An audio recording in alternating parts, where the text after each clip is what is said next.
Salve! Selamat malam para pendengar RRI yang terkasih di dalam Kristus. Kembali berjumpa lagi bersama saya, Florentina Dwi Ferry Sulistiana, penyuluh agama Katolik, Provinsi Banten. Mari kita awali perjumpaan iman ini dengan tanda kemenangan Kristus. Dalam nama Bapa, Putra, dan Roh Kudus. Amin.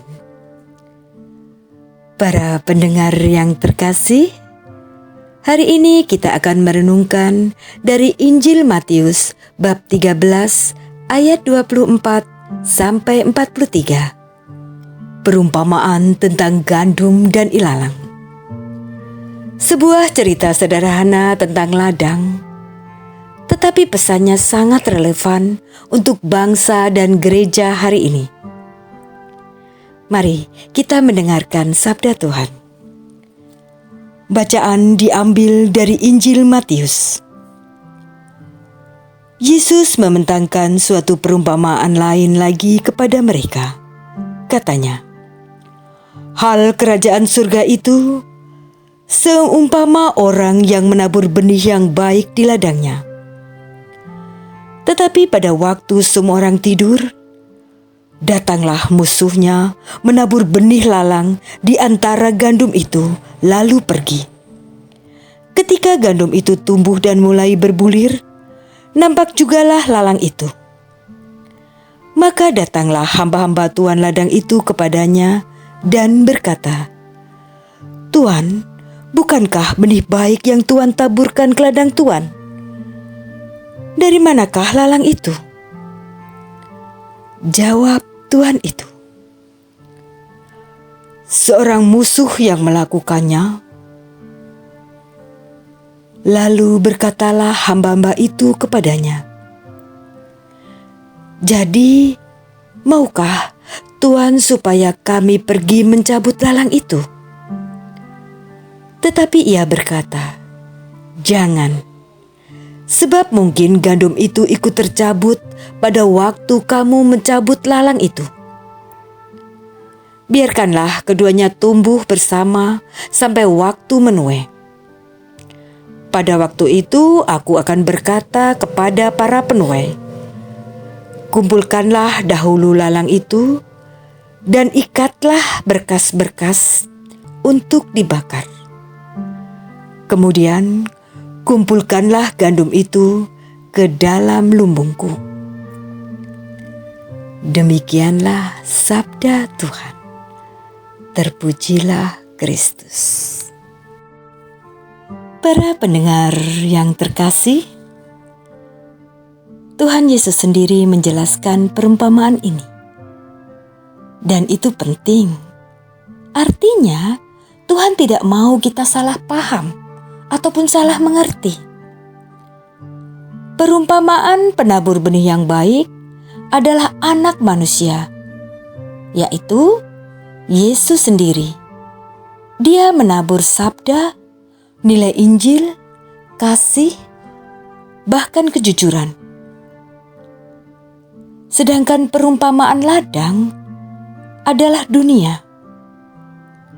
Bangsa Indonesia atau dunia tempat kerja kita, keluarga kita, bahkan dunia media sosial kita. Perumpamaan benih yang baik adalah anak-anak kerajaan, yaitu kita yang dibaptis yang mau hidup menurut Injil. Sedangkan perumpamaan lalang adalah anak-anak si jahat, yaitu kebohongan, korupsi, fitnah, ujaran kebencian, ataupun ketidakadilan. Yang menarik di sini, si jahat menabur lalang pada waktu orang tidur. Artinya, kejahatan sering tumbuh diam-diam saat kita lengah, saat kita tidak waspada secara rohani.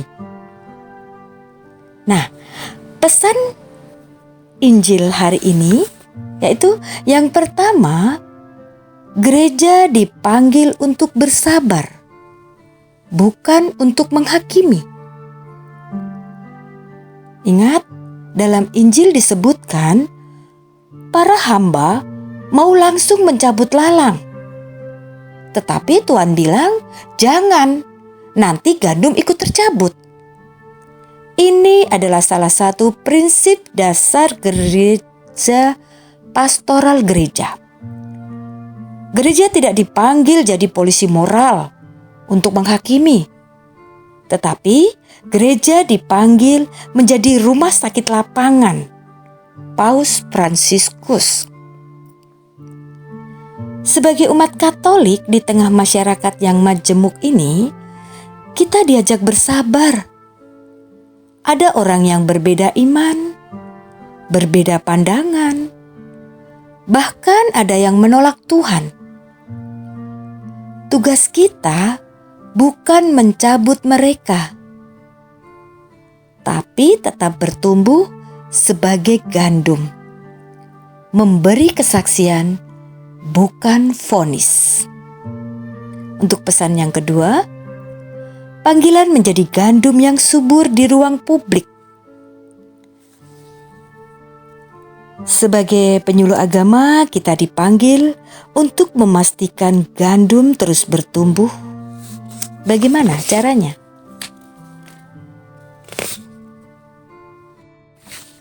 Yang pertama, jadilah gandum di tengah keluarga. Kita sebagai orang tua belajar rendah hati, mendidik anak dengan kasih, bukan kekerasan. Jadilah gandum di masyarakat. Jadilah warga Katolik yang jujur, anti korupsi, peduli lingkungan. Jadilah gandum di media sosial. Di RRI ini, kita menggunakan udara untuk menabur damai, bukan hoak, tetapi untuk membangun, bukan memecah. Gandum itu berguna. Dia adalah bahan dasar untuk membuat roti. Pertanyaannya, kehadiran kita sebagai umat Katolik, apakah sudah mengenyangkan sesama? Apakah membawa harapan?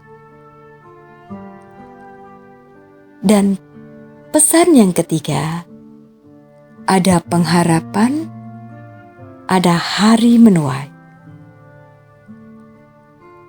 Ini ayat penghiburan iman, yaitu ayat ke-43. Orang-orang benar akan bercahaya seperti matahari. Mungkin hari ini kita lelah. Kebaikan dibalas kejahatan. Pejuang keadilan difitnah. Tetapi ingat, Tuhan Yesus senantiasa melihat.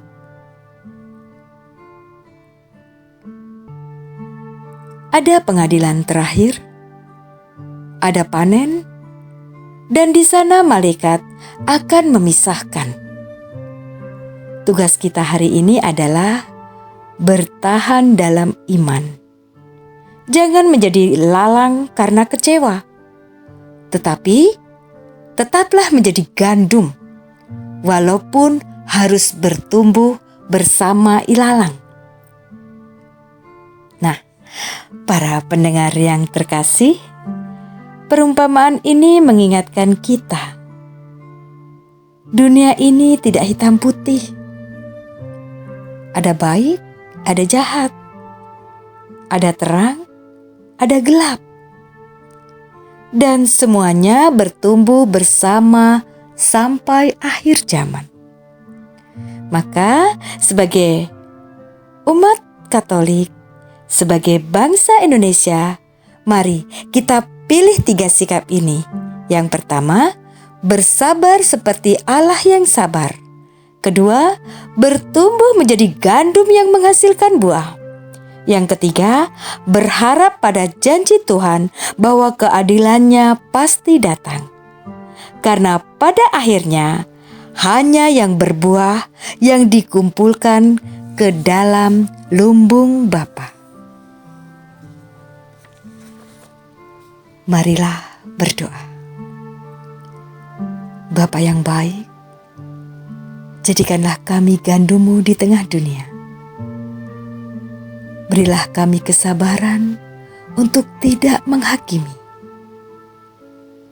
mempunyai keberanian untuk berbuat baik, dan berpengharapan pada janji-Mu. Berkatilah bangsa Indonesia, para penyuluh, dan seluruh pendengar RRI. Demi Kristus, Tuhan dan pengantara kami. Dalam nama Bapa, Putra, dan Roh Kudus. Amin. Terima kasih. Tuhan Yesus memberkati semua.